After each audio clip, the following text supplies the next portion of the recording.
14, a time of modern technology, culture, and fashion. Truly the height of civilization.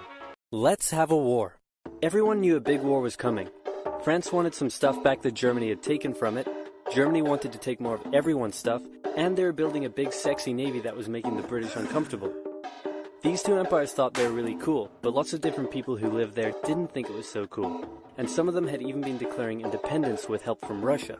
Everyone was talking about each other behind each other's backs, throwing the fact that military technology had come a long way since the last major war, and suddenly everyone was pretty eager to beat each other up. In this area of Austria-Hungary lived some Serbs and Bosnians who hated living in Austria-Hungary. So the Austro-Hungarian Archduke Franz Ferdinand goes there for a nice drive in an open-top car with his car's route published in advance. And that went just about as well as you'd expect.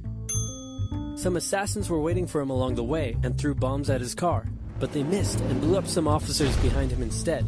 So the Archduke goes into hiding, leaves Sarajevo, and the whole war never happens. Except no, the Archduke doesn't leave, but instead goes back out in the open-top car to visit the injured officers in hospital. The driver takes a wrong turn and by sheer coincidence gets stuck beside one of the failed assassins, who shoots him. Austria-Hungary is understandably pissed about all this, and they think the Serbian government had something to do with it, which they might have. So they go to their ally Germany and say, "Hey Germany, we're going to declare war on Serbia," and Germany is all for that. So Austria-Hungary send a big list of impossible demands to Serbia, and when Serbia refuses, they declare war. Austria-Hungary and Germany are friends, and Serbia is protected by Russia, who's friends with France, so they'll declare war on each other. Montenegro joins in too. France and Britain also have a kind of alliance, so when France says, "Hey Britain, you got my back?" Britain is like, maybe. And then they decide to stay out of it, which is great for Germany because Germany has a plan. They know that Russia is so big and clumsy that it will take them a while to get ready for war. So with this guy in charge, Germany will send all its troops into France at lightning speed while Russia's getting ready, defeat France, then move all the troops to Russia and defeat Russia, and then we all speak German and eat Pfefferpottast every day. Just one problem. France has loads of forts and defenses along its German border, and Germany can't waste any time fighting them, so Germany decides to go around them, through Belgium. Belgium is neutral, but Germany wants to march 750,000 troops through it to get around France's defenses. They're hoping Belgium will just kind of sit down and shut up, but they don't. They fight back, and they're pretty good too, so they slow the Germans down. What's worse is that Britain shows up, and they're pretty pissed that Germany's invading neutral countries. So now Britain declares war on Germany. So Germany push on through Belgium and commit some atrocities along the way. They also wear spikes and sometimes skulls on the uniform. So if you're trying to not look like the bad guys, good job. The Allies have a propaganda extravaganza, and this starts having an influence around the world, notably in America. The US President Woodrow Wilson sees himself as a bit of a Jesus figure, and spends most of the war trying to get everyone to just hug it out. But there's also a large population of ethnic Germans living in the United States, and when the war first broke out, they were like, "Yay, Germany!" But now that they're committing atrocities in Belgium, they're less enthusiastic. Let's play Spot the French Soldier. Did you see him? Easy, right? He's wearing a bright blue uniform with red trousers. And do you know who else spotted him easily too? The Germans.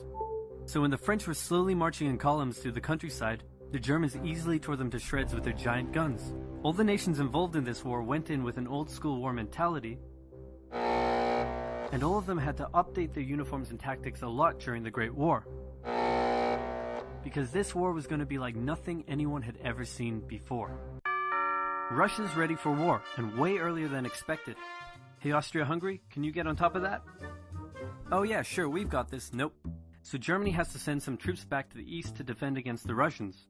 The chief of staff of the Austro-Hungarian army is this guy, and although he is handsome, he turns out not to be the best military strategist. Austria-Hungary constantly ignores Germany's advice, and then comes running back to Germany whenever they get in trouble. Austria-Hungary even gets its ass kicked by tiny Serbia, who repels all their invasion attempts at the start of the war. It's better news for Germany in the north though, where they almost completely wipe out the Russian Second Army. Back on the Western Front, the Germans continue advancing and are in sight of Paris. At this point, anyone would be forgiven for thinking the Germans were going to get that quick victory after all, but then things start to go wrong. The French commander-in-chief knew something had to be done, and he ordered his armies to stop retreating. In the resulting battle, a gap opened up in the German lines. If a gap opens up, the enemy can use it to flank you from the side and behind, so the German armies have to retreat. The Allies launch a counterattack, so the Germans dig into defensive positions. The Allies do the same. Then both sides move north, trying to outflank each other along the way. When they reach the sea, they're in a stalemate with trench systems running the whole way from the coast to Switzerland, the beginning of trench warfare on the Western Front. Here's how trench warfare works. Two opposing lines of trenches with no man's land in between. One side would pummel the other with hundreds of thousands of artillery shells, sometimes for days at a time. This had a huge psychological effect on the soldiers, leaving many shell-shocked. Then, the attacking troops would leave their trenches and rush across no man's land, a muddy wet mass of shell craters and barbed wire.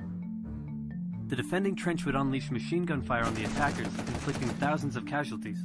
The attackers would send wave after wave until either they gave up or the opposing trench was finally overrun. There would be months of fighting and the deaths of thousands in order to gain a few meters or kilometers of land.